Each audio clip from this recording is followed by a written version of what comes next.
on day 2 of Microsite, which is raveclubs.com/ISE. Do a quick booth tour, and if you're interested, Hey everyone, Steph Beckett here at ISE 2026 here at the Shure booth, which is very, very busy, by the way, so we are standing kind of outside of it, joined by Boris Seibert. First of all, how has the show been for you?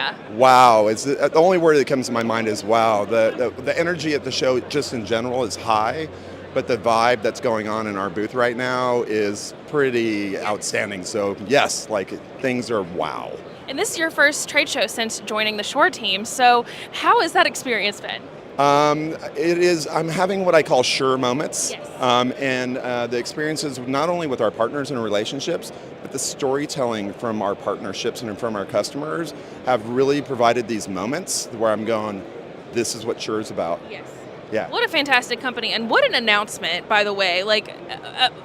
Literally rocked my world last week. They're like, by the way, hey, we have a video bar. We're in the video market now. And I was like, huh? It's crazy. Crazy. Yeah. So first of all, tell me a little bit about the decision to enter the market and what that says about, where Shure's heading.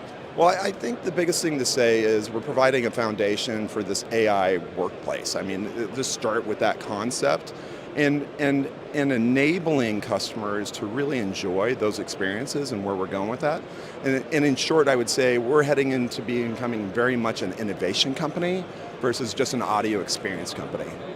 That's a great way of looking at the future of the meeting room, because while audio is the most important part of any meeting, because you do need to be heard for people to collaborate with you, it's so much more than just that. There's this whole culture of collaboration. There's this whole AI that everyone wants to use in meetings now. So I'm picking up what y'all are laying down. Yeah, and at first you would say, okay, audio is important, but we're not just doing audio anymore. We are now the data input to the AI platform. So think now we're the eyes and ears of the meeting room, and we're now in the video camera business where we're doing articulation that allows us to have a front of room bar that's scalable and also deployable for IT, but at the same time not making compromises for those medium and large size rooms with one device in the front.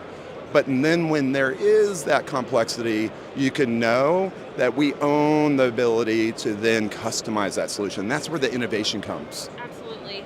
And I got to sit in a demo for this the other day, and I noticed that it was very easy to use as well for those on-site teams and for those people who are running the meeting that might not have all of the technical know-how to change modes. It was so easy that I was immediately oh, I could do it. So great. It's so interesting you say that, because one of the things that, Julie Crawford that I work with, amazing, we had this really in-depth conversation on that very fact, because Shure makes a point of putting the person that's using our technology, whether it's on a stage, whether it's a podcast, or whether it's in a meeting, and we just got on this concept that, everyone deserves extraordinary meeting experience, collaborative experiences, and really AI-driven experiences, because AI, people will not know AI, but they will know the experiences that they're achieving through AI. And I think that's the whole point. So having that base and that foundation to enable those extraordinary collaborative experiences will become the expectation of tomorrow's meeting. Which is what impressed me about this. Not that it has AI in it, but the way that the AI is being used is to make things easier rather than a lot of companies just putting AI in products because everyone else is doing it. It seemed like you guys had a clear vision for how this was going to make life easier in the meeting room. Yeah, and in my role is strategic alliances. So we also realize that we need to partner to bring these experiences to life, right? Yeah. So not only the foundational pieces like Microsoft and Zoom, but also that ecosystem that has to bring this alive.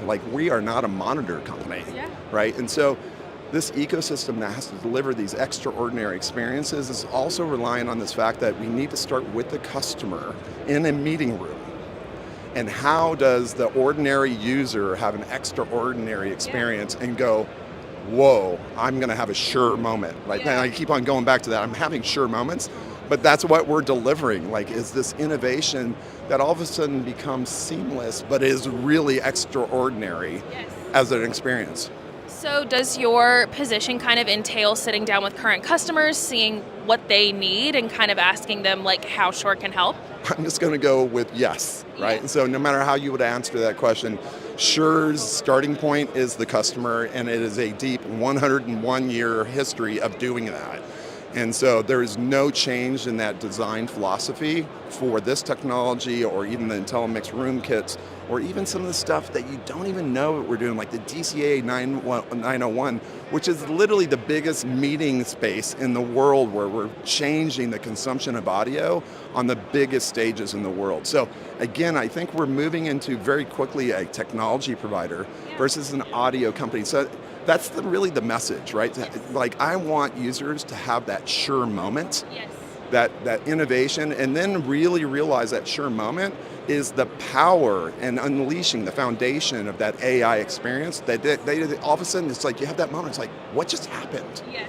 And you're like, yes, I got it, right? So, based on what you've told me, Shure becoming that technology provider mindset, is that kind of where we can expect Shure to head next over the next year? I think the biggest thing we're looking at is where's the ball going to be in 3 to 5 years? And so that's where the strategic alliance moment happens, right? Where we're like, what we want the future state of meetings to look like for the user specifically, but don't forget about IT and AV, right? Because IT and AV have to deliver that experience and manage that experience and make sure the uptime, the reliability, the security standards. One of the big announcements on this bar is a technical aspect of the bar. It's an MDEP device, which now allows a scalable solution that's supported by Microsoft's security and sustainability and that feature set that IT is really looking for. And we realized really quickly, it is a partnership to bring that to market. And I think IT is going to be delighted based off my 3 months of being in front of customers. They are like, check, check, you're meeting all my check boxes. Get me one of those bars so I can go validate it and let's go. Nice. Yeah.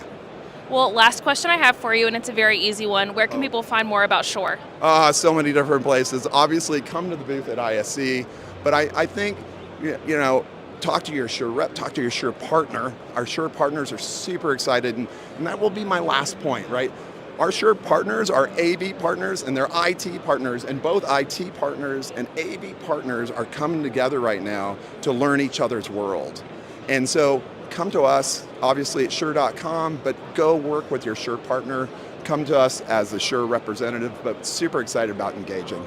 Well, thank you so much for your time, Boris. It was nice meeting you. I really appreciate it. Of course. And don't forget on our side as well, go to ravepubs.com/ISE for all your ISE 2026 news. Again, I'm Steph Beckett, and we'll see you next time.